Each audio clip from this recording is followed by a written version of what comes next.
So we say, so I will say a few words. So welcome everybody to this match, which is organized by the COAX Foundation.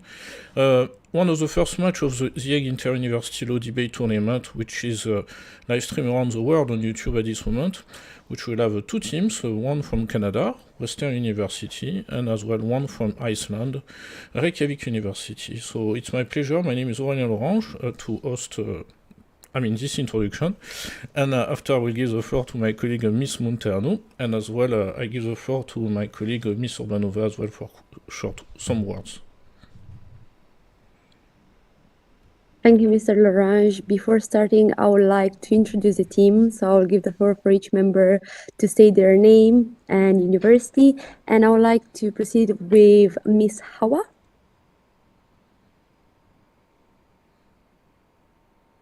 Hi, I apologize. You cut out there at the end just for me. Can you repeat that last statement? Yes, if you could introduce yourself, the university you are representing, and your full name. Yes, absolutely. My name is Megan Hawa. I am a first-year law student from Western University in Canada. Thank you. I would like now to proceed with Mr. Snap.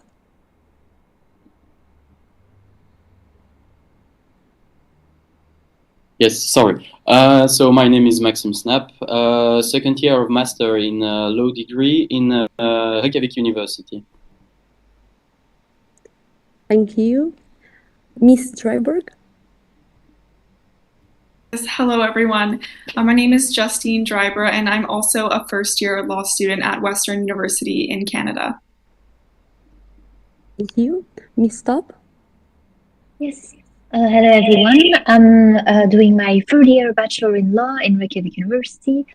And that's it. Thank you. And Mr. Parobek. My name is Dylan Parobek.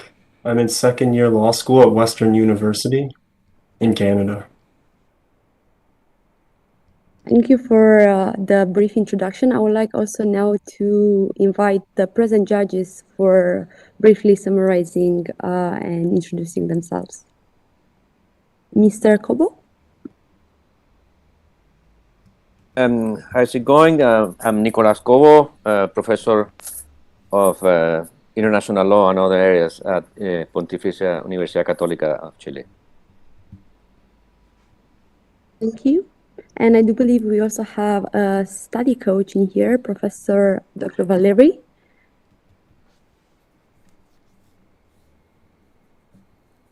My name is Valerie Osterveld, and I am the faculty coach for the University of Western Ontario.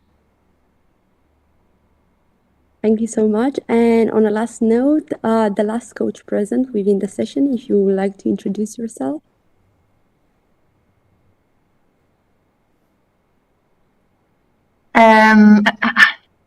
Can you see me and hear me? Okay, hi.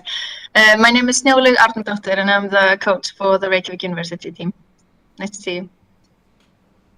It is indeed a pleasure to have you with us today. I would like now to give the floor to Mr. Lorange to proceed with the withdrawing of the position of today's match. Yes, indeed. So the topic for today was the one you prepared actually for the last 10 days, was the cultural goods. So I have to move something on my screen. Yeah, the cultural goods must be considered as similar to any other goods in terms of property rights. So we share my screen in a few seconds, and you will see the wheel with the different positions.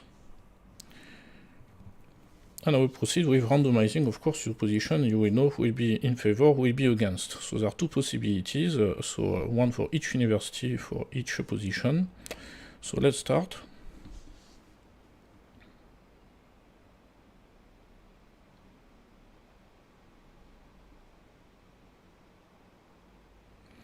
So here it reveals that Reykjavik University will have the pro condition against. So it means we'll be advocating that cultural goods must not be considered as similar to any other goods in terms of property rights. And as a consequence, Western University will be defending the in favor or pro position, which is cultural goods must be considered.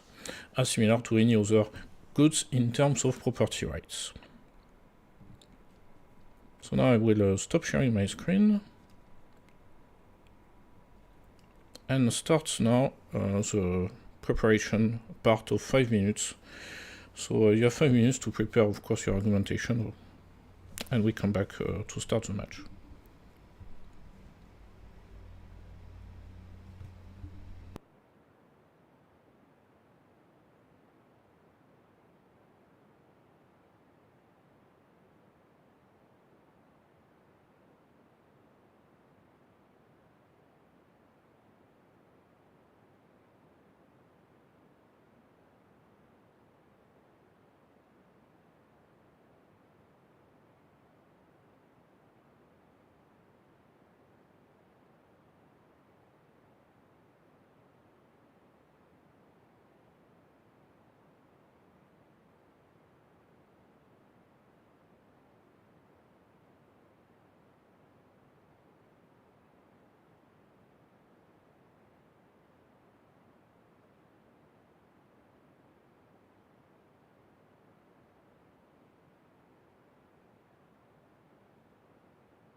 And the 5 minutes are up.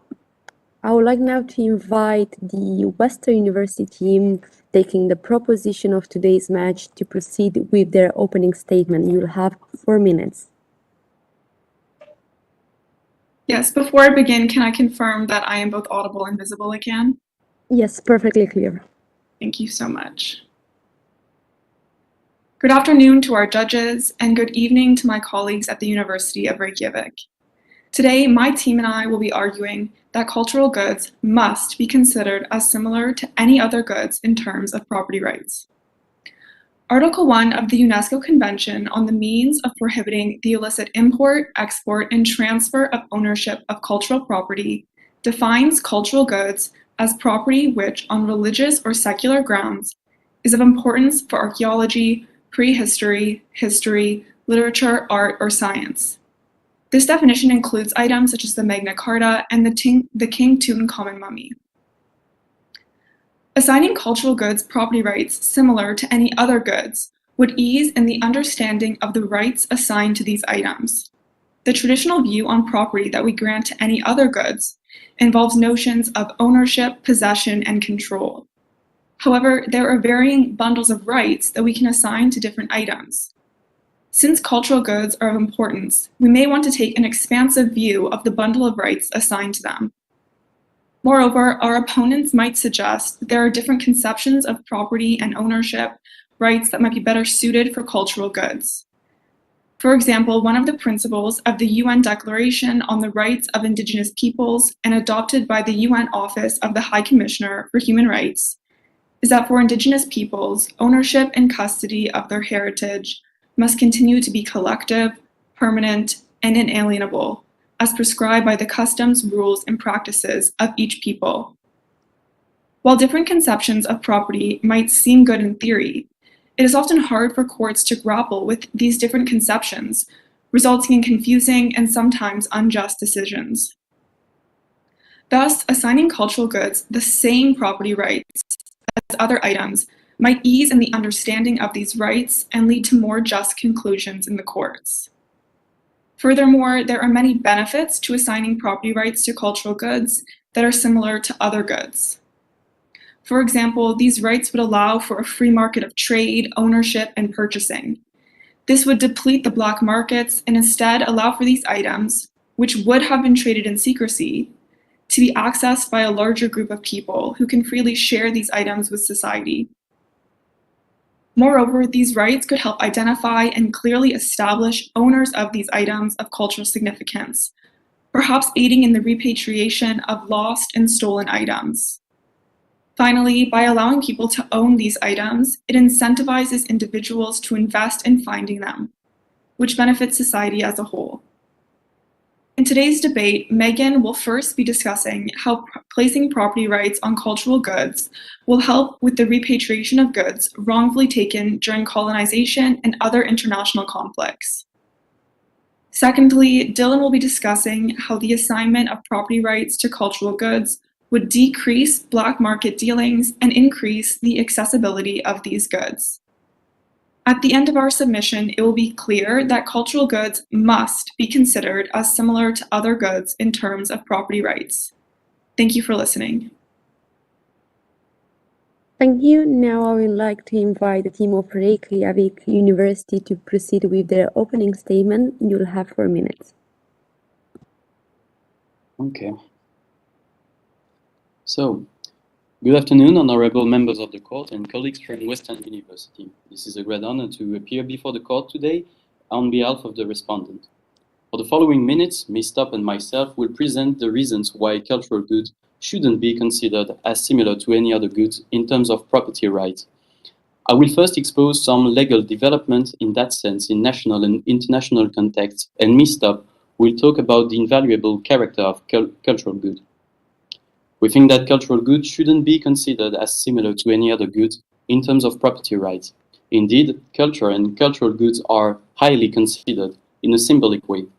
It is enough to look at the Article 27 of the Universal Declaration of Human Rights to be convinced of this, and there seems to be a consensus on the definition to give to cultural goods, whether it is at an European or an international level, by including as many aspects of the arts and science, if not all of them, which allows to tackle one of the difficulty of international law, the blur around some essential notions.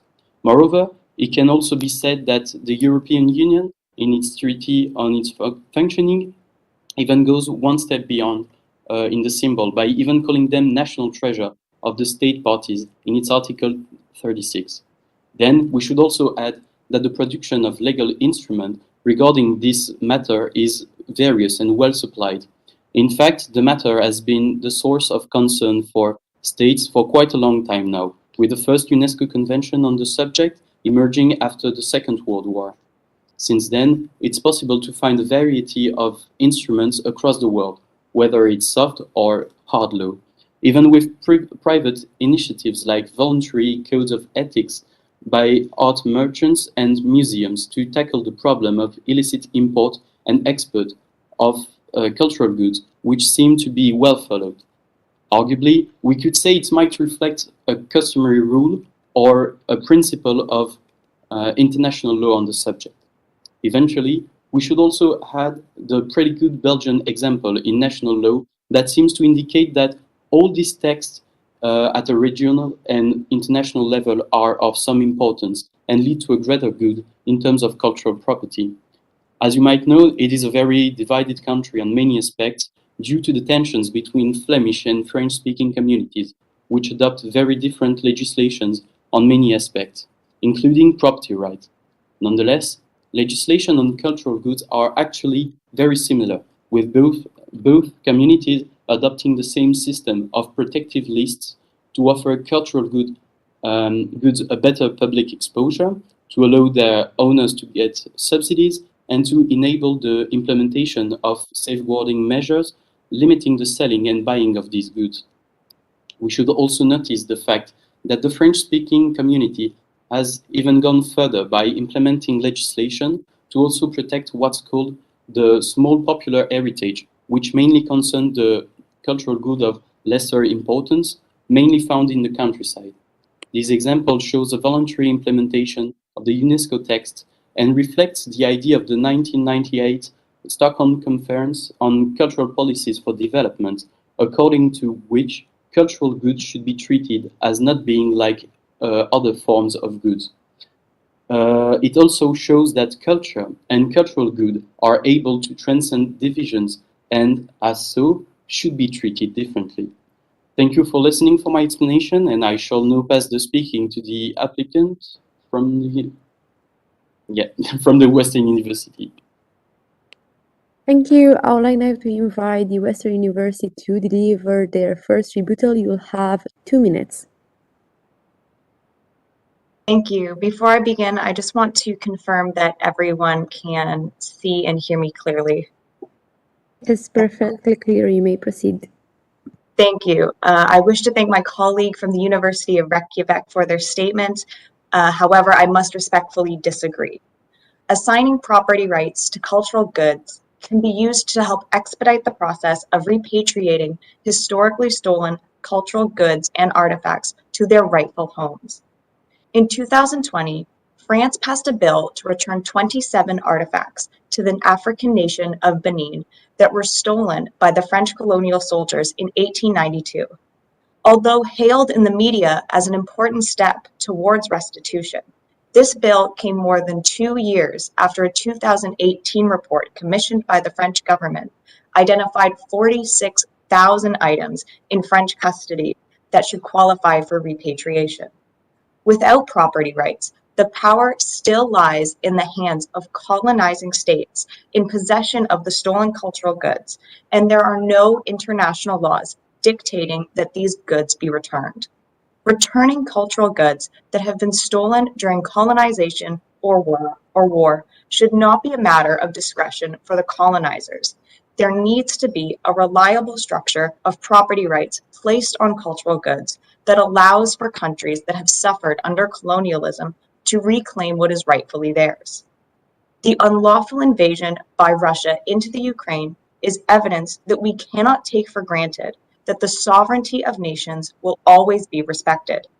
It is imperative to assign property rights to cultural goods to protect them and ensure that in the aftermath of these conflicts, the affected states have a legal remedy in international law to retrieve their cultural goods, rather than being forced to wait for the oppressive state's government to dictate the terms of repatriation, which, as we have unfortunately seen, may never happen. Thank you. Thank you. I would like to invite now the Reykjavik University to proceed with their first rebuttal. You'll have 2 minutes. Good afternoon, honorable members of the court. My name is THIULDT, and it's a great honor to appear before the court today on behalf of the applicant. So here I will emphasize the idea that cultural property is intangible and it's invaluable because it's a symbol of people's identity. But first of all, I would like to answer my opponent's arguments, saying that considering cultural goods as any other goods actually protects the free movement of goods within the internal market of the European Union. And I have to say that I strongly disagree with that, because even though this could be a way of protecting cultural property, it should also be emphasized that this contains some major risks, as we can take the example of unfair expropriation by states from rightful owners, but often without compensation. And as we can see from history and various cultures, cultural property is of particular importance to people and therefore has specific legal status. To take one example, in the 1925 case of Malik, the Appeals Court of India ruled that a statue representing a disputed Hindu family idol cannot be treated as a mere chattel owned by a private person. This ruling, once again, underlines the fact that cultural property must be subject to a specific regime to allow it to be a common good and not a private property. The role of international law, but also the national law of the member state, is to create a specific regime to ensure that cultural property is made available to all, and it's not just misappropriated by private individuals. And actually, the role of the 1995 UNIDROIT Convention is to create a specific regime for cultural goods. So yeah, I shall now pass the speaking to the team from the Western University. Thank you for your attention. Thank you. I would like now to invite the Western University to proceed with their second rebuttal. Before I begin, I ask that I am audible and visible. Yes, perfectly clear. Thank you for the arguments from my colleagues at Reykjavik University.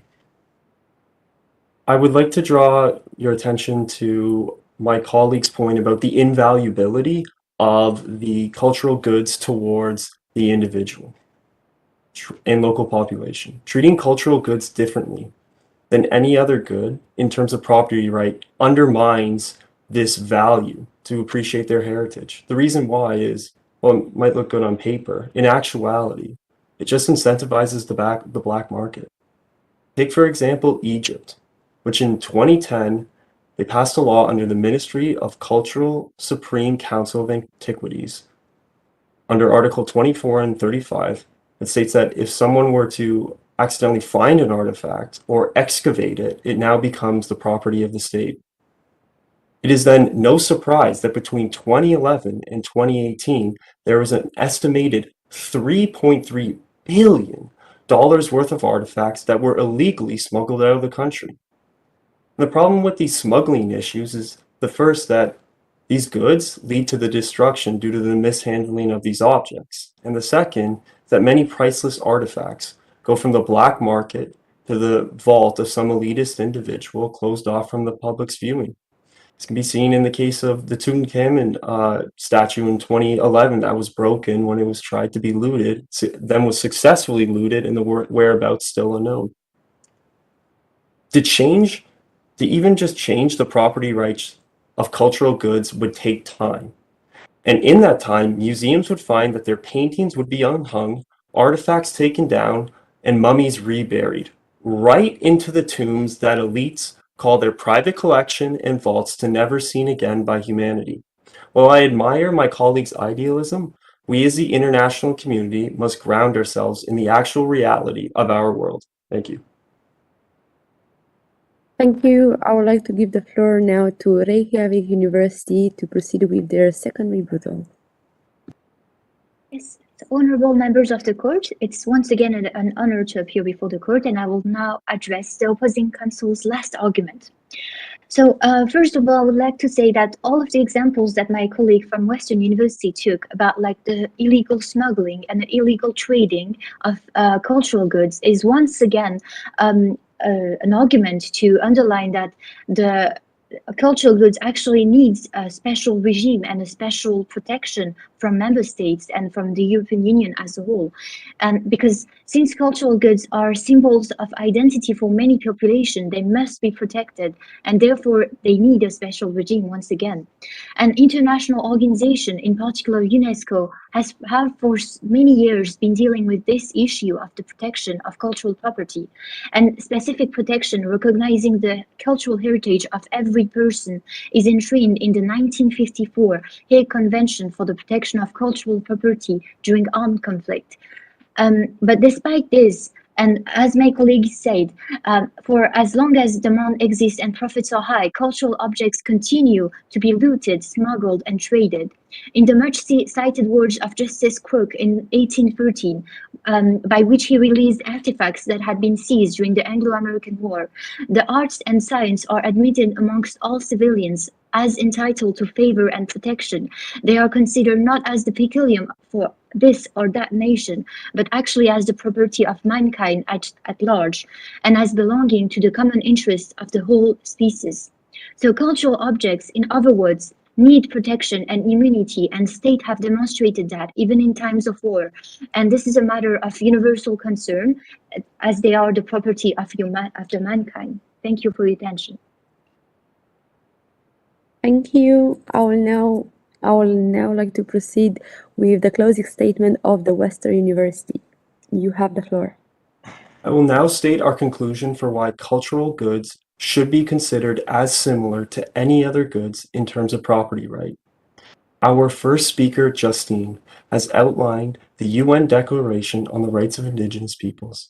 The reality of taking a broad view as to the notion of what property rights is an issue that will lead to unjust rulings and uncertainty in the property rights of cultural goods.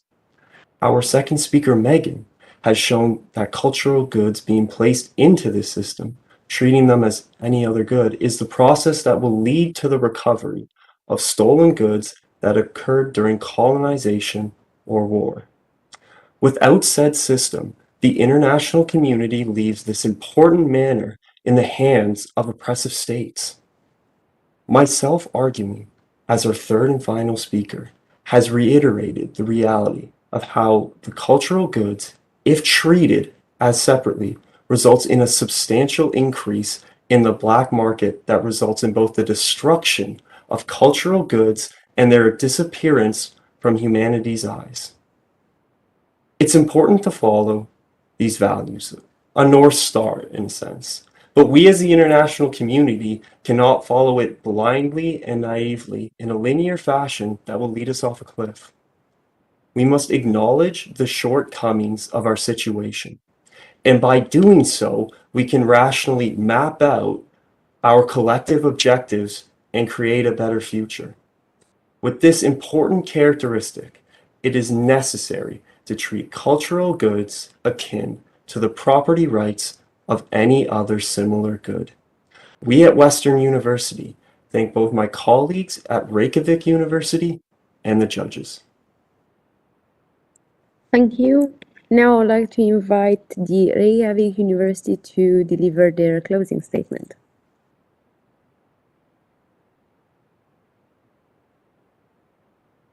Yes. So, dear members of the court, I will now address the latest argument from the Western University, talking about the possible numbers of cultural goods that could find their place on the black market. Unfortunately, for the moment, even with the multiple legislation, whether it's in the property right or a specific text, the problem still exists. And talking about the fact that a separate regime would increase the phenomenon, I think it's not true. And we could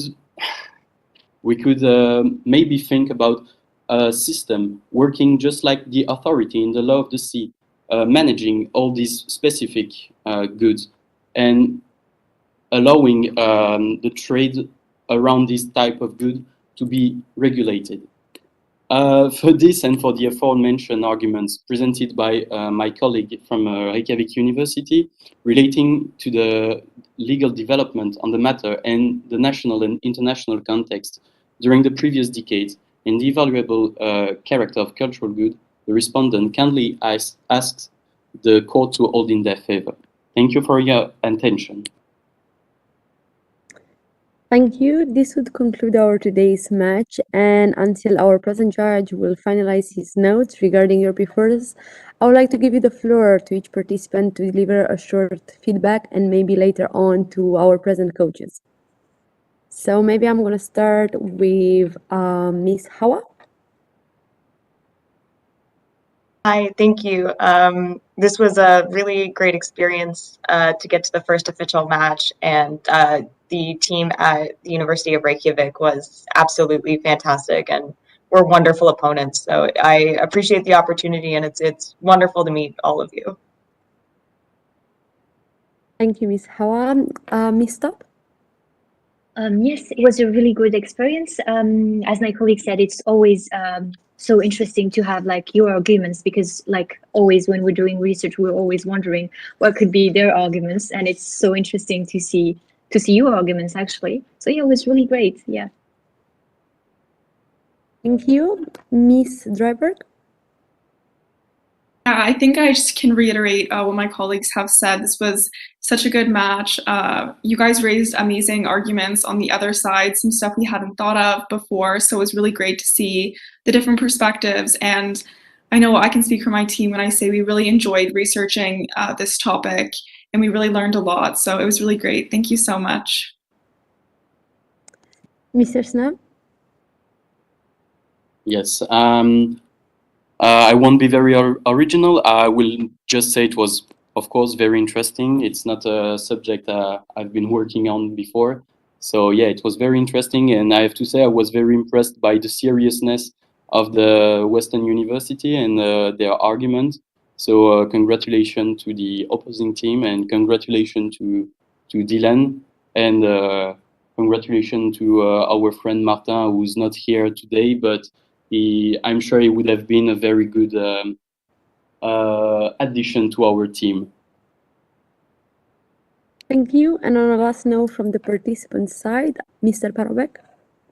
I would like to thank the other side so much. You could really tell that they were listening to our arguments and responding, which is something I really appreciate, and makes the argument such a wonderful experience where it's two teams are actually debating each other rather than just kind of just debating a wall in a sense. So I really appreciate them making it so that it really felt like a lively debate, and I thought they had great arguments as well, and I really appreciate them as opponents. Thank you. And maybe one of the present coaches would like to give an informal feedback. Either Mr. Professor Valeri, would you like to start? Sure. This was a wonderful match. I really enjoyed listening and watching it, listening to it and watching it. And I wanted to say that I really had the feeling of the goal of the Hague tournament, which is to bring together students and faculty from different parts of the world to meet virtually our colleagues from Reykjavik was super interesting. Thank you. Thank you. And maybe the coach from the Reykjavik University would like to take the floor. Yes, thank you. This was really a wonderful experience. I'm very proud of my team, and I also think we can learn a lot from the members of the Western University team. Really excellent, well done, and very professional and great argument. So I think we all learned a lot, and this was great experience. Thank you. Thank you. Lastly, Mr. Kobo, you'd like to deliver an informal feedback to the participants of their performance? It's supposed to be that justice is silent until the final ruling is. But you did a great job. I really enjoyed. I learned a lot, and you did a fantastic job. And I see by your faces and body language that you really enjoyed during the speeches, I think. So it's congratulations to everyone. Thank you. I would like also to congratulate all the teams for the performance you have today. The results will come in the next few days after the weekend, of course, and you will receive also a formal feedback, a written feedback, not just an oral one from the judges. If now there's no final remarks, I would like to pass the floor to Ms. Lorange and Ms. Urbanova for the final remarks. Yes, I will give the floor to my colleague because I already spoke. So, Ms. Urbanova? Thank you, and thank you to all the participants. Wonderful job for research and use of legislation in your arguments. It's been a pleasure to listen and be able to observe your match. For the side of the organization, again, we'll provide you the scores and the written feedback that the judges may provide as well. That would be coming in the beginning of the next week. And in the meanwhile, on the side of networking and connection with all the teams, I would like to invite all of you to the event, first accompanying event that we have next week, that is on 23rd of March, on the development of soft skills for legal professionals, and to keep an eye out for the networking events where you will be meeting other teams from different groups as well. And well done again to all of you. Yes. So thank you everybody, thank you the students in Canada, in Iceland, thank you to the coach as well, thank you to the judge, Professor Kubo in Chile. So looking forward to the next match of your teams, and obviously wish you a very good rest of the day and weekend. So thank you again, and see you. Keep in touch. Bye-bye. Bye. Bye. Bye. Thank you. Bye.